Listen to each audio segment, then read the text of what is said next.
Hotline. Welcome to the Harold Washington Post 1987 Hotline Show. Commander, take it over, buddy. Thank you, man. My partner in crime. For real. Oh, I had to take a breath because we was just discussing certain things, topics, which we're going to discuss a little earlier, but he always got to throw something in it. But anyway, good evening, everyone. I'd like to welcome you to the Harold Washington American Legion Post 1987 Hotline. And we're here to discuss some important matters, you know, all around the board, which is usually, but now we're going to discuss about the veterans, about the cemeteries, and about missing people, service people missing in actions and stuff like that. So to get it started off right now, I'm going to throw the ball back into the pitcher's hand. We want to shout out to Jack and the First Lady. Hey! Great job as always. Well, folks, I had a chance once again to go out to Abraham Lincoln Cemetery today. One of the relatives who was in the Navy, he passed, and so we had his burial today. And for our soldiers out there, our veterans, we want you. Pressure can.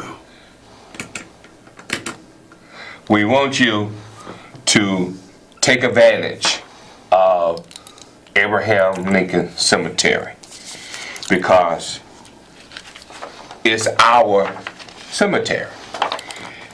And we want you to know, as an overview, welcome to Abraham Lincoln National Cemetery. We hope you find peace amid these quiet and beautiful grounds and visit us when you have the opportunity. When you're dead, you're quiet anyway, right? Yes. Okay, so that's what makes it the quiet. Abraham Lincoln National Cemetery was established in October 1999 and served an estimated 738,000 veterans in Illinois, Indiana, and Wisconsin. Situated on 982 acres, the cemetery accommodates casket and cremated remains. True. Over 3,000 burials are conducted each year. Abraham Lincoln National Cemetery also maintains Danville National Cemetery in Danville, Illinois, Confederate Mound in Oakwood Cemetery in Chicago, Illinois, and Woodlawn Monument Site in Woodlawn Cemetery in Terre Haute, Indiana. Abraham Lincoln National Cemetery is the second largest national cemetery in acreage. Check this out, folks. Civil War Medal of Honor recipient First Sergeant Theodore Hyatt is interred at Abraham Lincoln. Yes. Soon as you come in there, there's a lot of people don't pay attention to that, but they just when you be driving up in there, all you just see is the emblem and stuff like that, and not knowing what it's meant and stuff like that. And I have opportunity.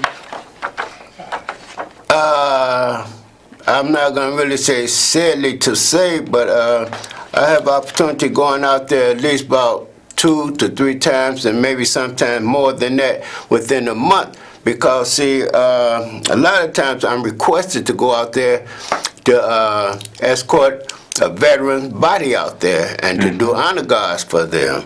And when you procedures out there is that you'll get American flag, true enough. But see, also we give out. When I say we, only by request, and listen to this, only by request, you get the departmental flag. Departmental flag is whatever branch of service you have served under. A lot of people don't know this, but you can't get this. But again, they have to be requested, and the only people that's doing that right now is the American Legion and the Harold Washington Post. Other posts may do it, but I went down to the convention a couple of years ago, and we had a delegation about veterans getting buried and stuff, and it may not be at Abraham Lincoln Memorial Cemetery, but it could be at any, even private cemeteries. But yet, it has to be requested, and it happens that way. And so it happened that Harold Washington American Legion Post 1987 is one of the main posts in the city of Chicago that honor the veterans that way. Wow. Check this out. Now, I knew when I was in the reserves, we went out to this is a history and background. Abraham Lincoln National Cemetery lies in the northwestern area of the former Joliet Army ammunition plant. Yeah. And that's where we went out there and did put on the gas mask. Okay. Yeah, because the Tear gas training. Yeah, because the as they call it, you'll see a big sign that says United States Army ammunition dump, and it's a big place out there because see, either you could use I-55 and Or I-80. or when you use I-55, then you come off on it's Veterans Road, or you use I-80 and you come off at Chicago. But then when you come off Chicago, you make that right off the expressway, then you keep straight on through. But see, a lot of people be saying, those saying, Joliet. That's not Joliet. Right, it's not. That's Elwood, Illinois. Well, where'd that come? Oh, because of the old ammunition dump? Yes. Because they call it the former Joliet Army ammunition. Right. That's how it And see, got for like many that. years, they were saying where the body going out to Abraham Lincoln Cemetery. Where's that at? Oh, that's in Joliet, Illinois. No, it's not in Joliet. Right. Abraham Lincoln National Cemetery is named after the 16th President of the United States and founder of the National Cemetery System. Early in the Civil War, on July 17, 1862, President Lincoln's signature enacted the law authorizing the establishment of national cemeteries for the soldiers who died in the service of country. So, brothers and sisters, and even you civilians out there, that's how we ended up with these cemeteries for veterans. The word on that, when they brought out civilians, let me tell you, there's some civilians buried out there also. But now here's the stipulation to that.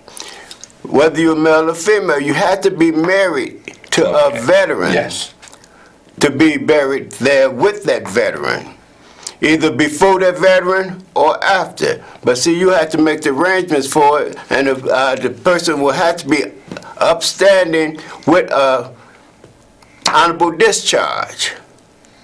So, and then also, a lot of people don't know this. See, I know because I be going out there and I'm affiliated with them also. But it's some kids out there.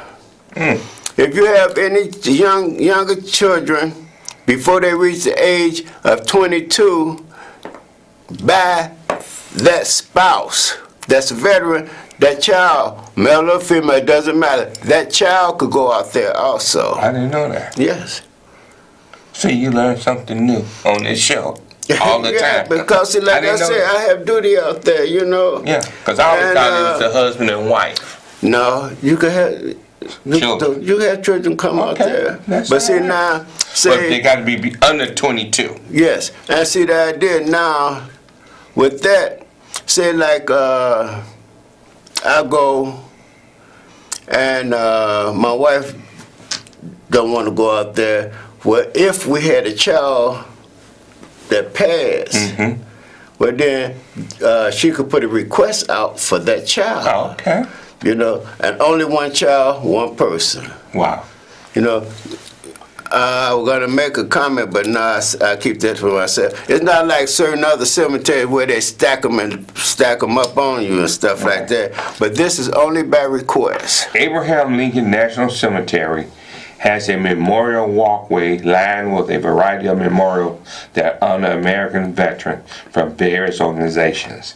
There are 15 memorials at Abraham Lincoln National Cemetery, most commemorating soldiers of the 20th century wars. Yes, because see, that's okay. Here's the idea. The reason they fought for this in Congress back in 1989, and it didn't pass until 95. Well, this was, let me see, 1999. 1999. Right. And see, veterans didn't have no national cemetery. They had different cemeteries, private cemeteries that had special plots for veterans. Okay.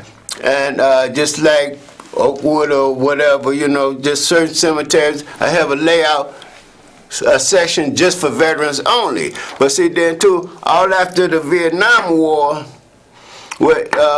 they couldn't provide anymore because see, understand this, it's a business. So where the veterans, where they were letting the veterans come in free, well see, the idea now, I guess to do time brings on changes. Cemetery need land. So that's when they start pulling back on the veterans. But now the veterans at private cemeteries, they don't have no free burial. But see now, one thing that's good for them, if your family pay for you to go to any private cemetery where the VA will give that veteran, male or female, that veteran, they give it a military marker. So that way you don't have to be worried about no headstone. That they will provide. That's interesting. Now, on providing that they give it to you free, but you have to give the cemetery a certain amount of money for them to put it in. And folks out there, the largest Confederate burial was here in Chicago. Yeah, Oakwood.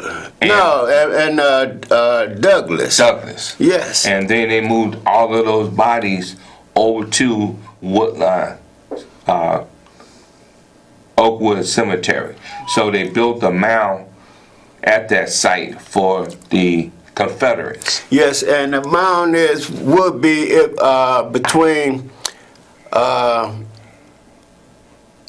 Ellis Avenue and Maryland. Okay.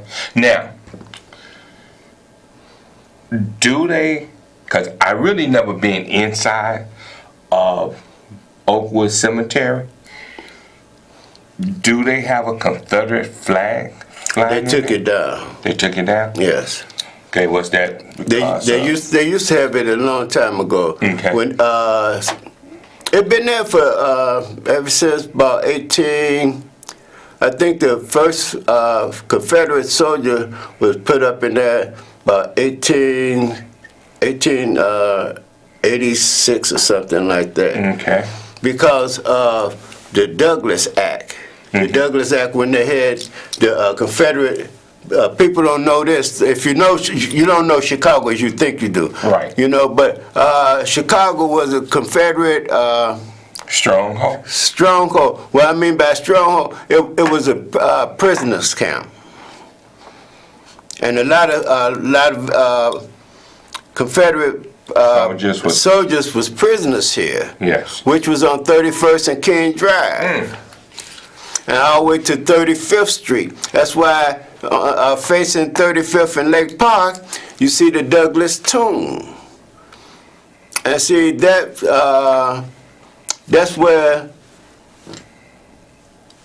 some of them was at. But see, underneath, at the old time, it was a Griffin Funeral Home on 32nd, 33rd, and King Drive. Okay, underneath there, it's burial sites.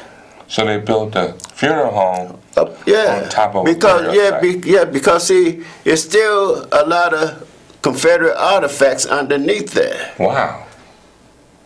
Because see, we tried to get the building and erect it where we have Harold Washington American Legion Post there because we represent the military stuff. But yeah, we're gonna team up with the Brownsville Historical Society and the Chicago Historical Society. But it didn't fall through. But see, we're gonna turn that into one big monument. Right.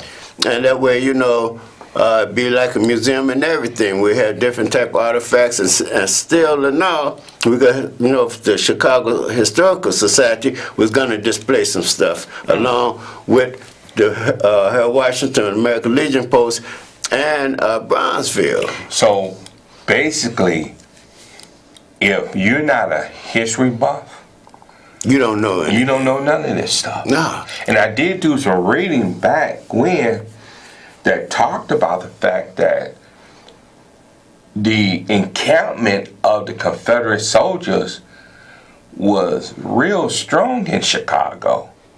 Yes, because they had the prison camp And you're here. talking about almost 1.2 million soldiers in Chicago. Just where Lake Meadows is. Yeah. Before they built Lake Meadows, they had to move a lot of bodies. Wow. Well, Commander, at our last taping, we talked a little bit about D-Day. And we said that we're going to spend some time talking about D-Day from the black perspective, because when you watch a lot of the new coverage on June 6th, D-Day, you hardly saw any coverage of our contribution to D-Day.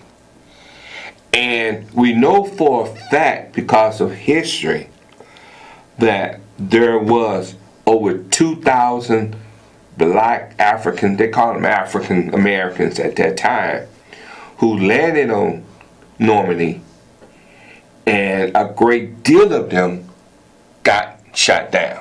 Yes, but see, you know what?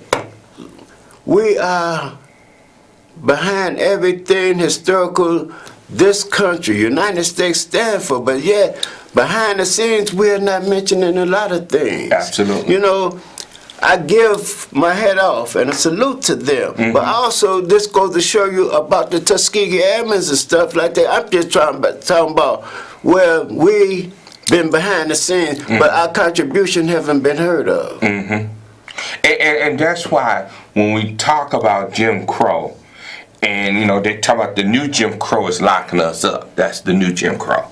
But before the new Jim Crow took effect, our black soldiers was going over to Europe to fight for democracy for the Europeans, but yet they did not have democracy back here in United States. No, they didn't.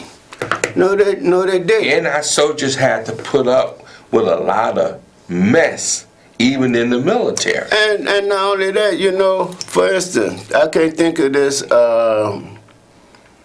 black soldier name, but he was from I think Mobile, Alabama. Okay. And him and a lot of other black men went overseas and fought for France and stuff like that. Yes. And came back with the highest honors that France could give them.